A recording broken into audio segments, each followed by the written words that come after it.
The story of me begins with books. My mother recorded in my baby book that I was born December 27, 1958, at Herman Jones Hospital in Long Beach, California. I weighed 7 pounds, 2 ounces. I was 18 and a half inches long. In kindergarten, I fell in love with school and decided I wanted to be the teacher.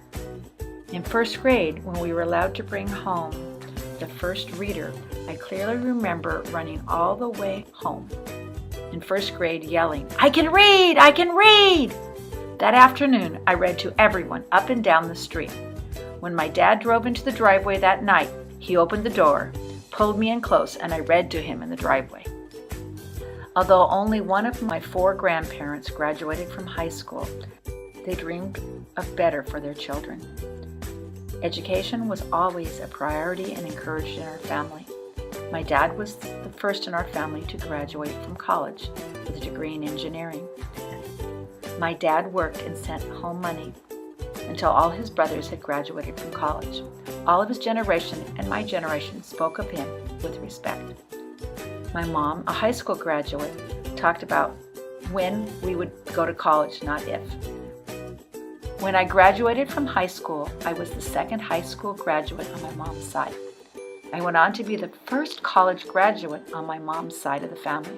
I was the first person on either side of the family to continue to study at the graduate level. I have taught all grades, kindergarten through 7th, moving around, learning, and mastering new curriculum. After 20 years, I can honestly say I still love teaching.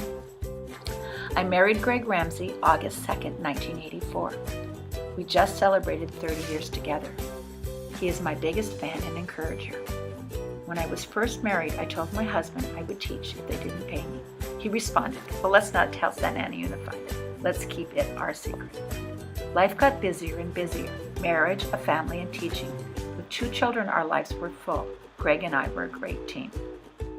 When I got pregnant, the 3rd time, we decided we could not do everything without skimping on the quality. I worked until just before my 3rd child was born. Kids, kids, kids. For 8 years, I was blessed to be a stay-at-home mom. Kittens and babies don't last. Kids grow up. I'm so proud of each of my wonderful children. January 25th, I became a grandmother. I just spent my summer swimming, playing Legos, and reading with my grandson. In 2002, I returned to teaching. At first, I taught general education. Next, I worked as a safety net teacher, providing the net and support for the struggling readers at Franklin Elementary School. Then in 2011, I got a special ed credential. That's where most struggling readers are. I wanted to share my love for books and give them the skills to be successful readers. I believe reading improves the quality of life. Full circle, my story ends with books.